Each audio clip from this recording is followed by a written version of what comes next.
በስቅለቱና በሞቱ እንዳዳነን ስለምናምን ነው። በደሙ ስላዳነን እርቀ ሰላሙን ማውረዱንም ስለምናምን ነው። ስለዚህ ይህ ቀን የኛ የመዳኛችን ቀን ነው።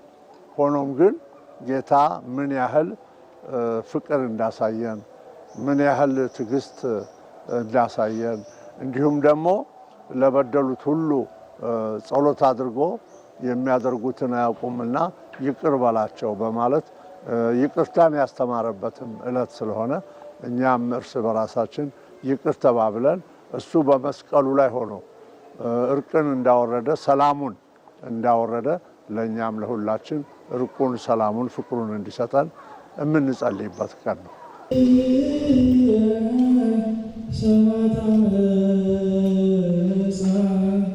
ወንድሙን ያልወደደ እኔን ሊወድ አይችልም ብሎ አስተምሮናልና እኛም ወንድም እህታችንን በምድር ላይ ስንመላለስ መውደድ አለብን።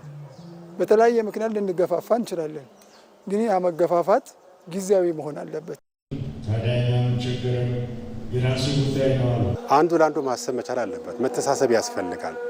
ገፍትሮ ከመጣል ከሚወድቅበት ማንሳትን፣ ክፋትን ከማድረግ በጎ ነገር ማሰብን፣ መተሳሰብን ጽድቅ ነገር ሊያደርግ የሚችል ምክንያቱም ክፋት ለራስ ነው፣ በጎ ነገርም ለራስ ነው። ስለዚህ በጎ ነገር አድርጎ ለራስ ከእግዚአብሔር በረከትን ማግኘት እንጂ ክፋት ማሰብ፣ ተንኮል ማሰብ፣ አንዱ ወንድሙን ገፍትሮ መጣል በጣም ለሀገራችን የማይጠቅም ነው። አምላክ ሆኖ ሰውን ሆኖ ነው የተሰቀለልን የተዋረደልን አይደል? እኛም ደግሞ ከዕለት ከዕለት ኑሯችን እርስ በርሳችን ተቻችለን ለሌላውም ደግሞ ክርስቶስን መምሰል እንድንችል ያስተምረናል። ምሕረትን መለማመድ አለብን። ምሕረት ሰጪው ሳይሆን ምሕረትን መቀበል መስጠት መቻል አለብን። የበደለንን ይቅር እንደምንል እኛም ደግሞ የበደሉን ይቅር ማለት መንበርከክ መቻል አለብን። የትናንቱ ትልቁ ትምህርት ትህትና እዚህ ላይ ነው የሚያስፈልገው። ቅንነት እዚህ ላይ ነው የሚያስፈልገው።